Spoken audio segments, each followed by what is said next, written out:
Durante transmissão ao vivo, a deputada federal Bia Kicis respondeu a um internauta esquerdista que defendeu Lula. A deputada respondia a uma pergunta sobre a perseguição política a conservadores quando o internauta tentou fazer uma comparação entre a prisão de Lula e o pedido feito pela extrema esquerda para que Bolsonaro seja preso. Bia Kicis disse: "O Lula é um criminoso, cometeu crimes, roubou esta nação. E foi preso não é porque teve coragem, não. É porque foi condenado. Não teve coragem de nada, não.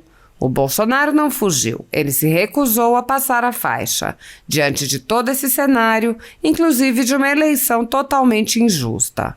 Todo o processo eleitoral foi injusto, com perseguição e censura a um lado. E ele saiu, não ia passar a faixa, não." Muitos brasileiros estão vivendo sob o jugo de uma ditadura em que seus direitos e garantias fundamentais estão sendo desrespeitados. O país tem presos políticos e pessoas, jornais e sites censurados. A totalidade da renda da Folha Política e também de outros canais e sites conservadores está sendo confiscada a mando do ministro Luiz Felipe Salomão, ex-corregedor do Tribunal Superior Eleitoral, em uma decisão que recebeu o respaldo dos ministros Luiz Roberto Barroso, Alexandre de Moraes e Edson Fachin. Há mais de 18 meses, toda a renda do nosso trabalho é retida sem qualquer justificativa jurídica.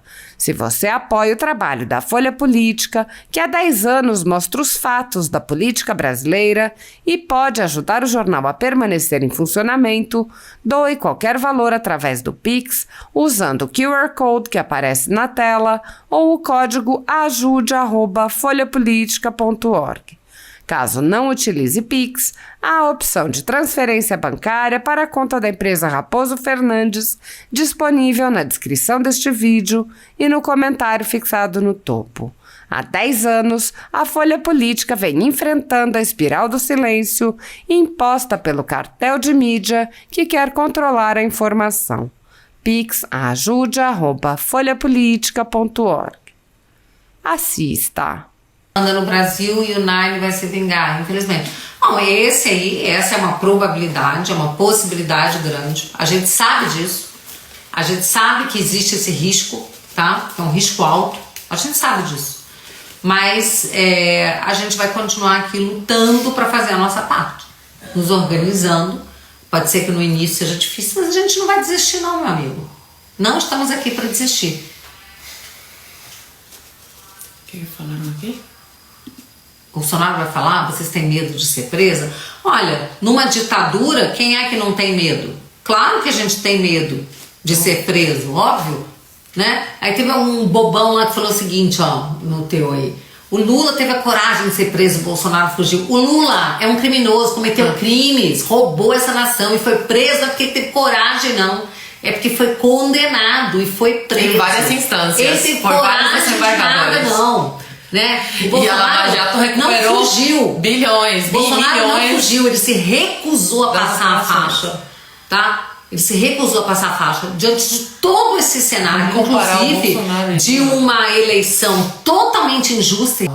Todo o processo eleitoral foi injusto, com perseguição e censura a um lado, tá? E ele saiu, ele não ia passar a faixa, assim como o Figueiredo também não passou, quando lá atrás descumpriram a Constituição, criaram uma interpretação de que tinha que passar a faixa para o Sarney, que era mentira. Tinha que ter passado para o Ulisses Guimarães, que era o presidente da Câmara, e em 3 meses convocar novas eleições.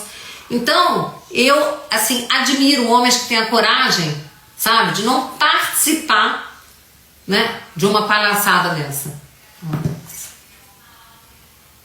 Você desejou aí pro pessoal, né, nas suas vidas pessoais aí, todo sucesso, toda sorte. Faço das palavras da Bia as minhas palavras. Agora, Bia, eu sei que muitas pessoas estão desanimadas, e eu tô desanimada também. Não adianta vir aqui e ficar com cara feliz e fingir que tá tudo bem, porque não tá. Eu sei que a gente tem que trazer força para as pessoas, mas somos humanos também. E força pra gente também. Então a gente tem que ser sincero com as pessoas. Estamos desanimadas? Estamos desanimadas. Agora, vejo muitas pessoas largando. falando chega pra mim Deus, saindo dos grupos aí de direita, falando que chega de ativismo e que cansaram da política no Brasil. Isso tá me preocupando muito, porque eu vejo que a direita, Bia, a gente cometeu vários erros, né? A gente cometeu vários erros, a direita, confesso que tínhamos que ouvir mais o professor Olavo de Carvalho, vários ensinamentos, esse velhinho, hein? Não errou uma, tudo que ele falou no passado, hoje a gente tá vendo que está se concretizando. Então, eu vejo que a gente tem muito que aprender com a direita, com a esquerda, gente. Então, é um momento, sim, de luta, é um momento de muita preocupação, de medo, mas um momento também da gente parar para pensar, né? É verdade, eu tô mexendo na mesa. É momento da gente parar para pensar o que a gente podia ter feito de diferente, como é que a gente vai se organizar agora, porque também não podemos entregar de bandeja assim e que eles acabem com o país. Não. Temos que nos organizar, sermos sim uma oposição, né? E como a gente faz isso? Não apenas indo pra internet, fazendo pressão, né? Xingando como muitos fazem. Não, temos também que ocupar espaços. E eu sempre falei isso. A direita fala sempre pra bolha. Então a gente vai num evento conservador, são sempre as mesmas pessoas. A esquerda ficaram 20 anos, gente, minando tudo. 50 anos. Mais de 20 anos aí minando tudo, tiveram paciência pra aparelhar tudo. E a gente agora, na primeira derrota, assim, e uma derrota, assim, um baque muito grande. Claro. Mas muita gente já quer desistir na primeira. Não! A gente tem que ocupar os espaços, a gente tem que falar com a juventude, a gente tem que estudar mais. Guerra cultural, Foro de São Paulo. Sem cultura, a gente não vai conseguir fazer uma transformação de fato. Sim. A política é importante, mas também a cultura é muito importante. Então, ler mais, nos prepararmos mais. Não adianta apenas falar, chega, cansei. Gente, é isso que eles querem. É isso que eles querem. Eles falam de pacificar aí a pátria. E o que eles querem dizer com pacificar a pátria? É a gente calar a nossa boca, sim, e deixar que eles façam todas as suas falcatruas. Uma coisa interessante, né, que eu vi no Twitter hoje, alguém postou assim: é importante saber se a gente vai ter um governo de esquerda ou um regime, porque num regime não se admite oposição. A gente sabe disso, né? Então, qual é a grande aflição, a grande angústia? Porque eu sempre falo que a gente tem que pensar o que sai, o que tem menos desgaste, o que sai mais barato, digamos assim. É esperar passar 4 anos e enfrentar uma nova eleição? Se fosse simples assim, ok. Se fosse simples assim, vamos trabalhar para daqui a 4 anos, temos um candidato forte de direita, de preferência o próprio Bolsonaro, né? E disputar a eleição. O problema é que, pelo que a gente vê nos modelos dos outros países do Foro de São Paulo, isso não acontece. Porque eles destroem qualquer possibilidade de oposição ou até de alternância no poder, né?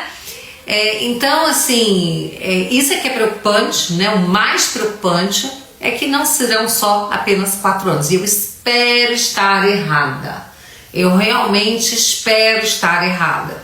A minha sensação é essa. E aí, a gente precisa mesmo se organizar, se unir, se organizar, deixar passar esse luto que todo mundo está tendo, é natural. O desânimo, o luto, a revolta, ele faz parte do processo, gente. Hoje eu estava na missa, quando terminou, vieram 3 senhoras falar comigo, né? Uma delas me abraçou e falou: e acabou mesmo então, né? E começou a chorar, né? Eu falei: vamos enfrentar. Não, muitas pessoas sem negação ainda, falando do que vai acontecer alguma coisa. Não adianta, aqui na live mesmo falaram, gente. Não adianta entrar num módulo negação, né? Eu tava lendo esses dias um post do professor Olavo falando o seguinte, que a coisa mais importante é a busca pela verdade, tá? Que muitas vezes a gente acha que já tá com a verdade e para de buscar. Mas que a gente nunca pode, né, desprezar a verdade por nenhum motivo, porque essa é a busca mais importante. Então, gente, por mais duro que seja, às vezes é tão duro que a gente quer fazer que nem avestruz, sabe? Que coloca a cabeça para dentro para não ver o que está acontecendo, mas uma hora tem que tirar. Tem que tirar a cabeça para fora e olhar para a realidade. Então, pessoal, é duro, é difícil, mas a gente tem que continuar. E eu, como parlamentar, eu não sou só parlamentar, eu sou uma cidadã, eu sou mãe, eu sou mulher, eu sou filha, eu sou irmã, eu sou dona de pet, mãe de pet, eu sou amiga, eu sou um monte de coisa, né? Como todos vocês. Então a gente sofre juntos. Agora, como parlamentar, eu tenho que buscar o meu espaço como parlamentar para fazer aquilo que eu, como parlamentar, posso fazer e que vocês não podem, que ativistas não podem fazer, né? Que médicos não podem fazer, engenheiros, advogados, donas de casa, tia do Zap, estudantes. Então, assim, eu tenho que fazer, né, partir mesmo para uma oposição, lutar para que a gente possa ter uma oposição. E aí é difícil, muita gente fala, não vai ter oposição nenhuma. De fato, há uma grande possibilidade que o PT haja como nos outros países do Foro de São Paulo e queira só perseguir, destruir, né, os seus adversários, que eles tratam como inimigos. A gasolina aqui no DF já não aumentou? Aumentou. Agora? Sim, a partir de hoje já tem um posto que está... Não tem nem 15 horas que você aumentou o posto. Mas assim, o que a gente quer? Eu vou lutar. Eu vou continuar lutando tanto que eu puder, né? E lutando muito pela liberdade, né, Zoiva? Todo mundo que me acompanha sabe que a minha história é uma história de luta pela liberdade. Mas diferente da Argentina, da Venezuela, da Nicarágua, a gente tem aqui um Olavo de Carvalho, com várias obras que publicou. Sim, como o COF, que o professor não está mais entre nós, mas tem como ainda assinar o COF, ter acesso às milhões de aulas que tem no COF. E a gente vê que tudo que ele falou se confirmou até agora. Então os outros países não tiveram a sorte de ter um professor como que a gente teve aqui no Brasil, tem no Brasil, porque as obras deles são eternas, entendeu? Sim, mas a gente tem uma dificuldade grande aqui também, que é a questão do judiciário aparelhado, né? Então o grande problema, gente, porque se o nosso adversário fosse só o Lula e o PT, que já seria muita coisa, né? A gente estaria lutando na seara da política.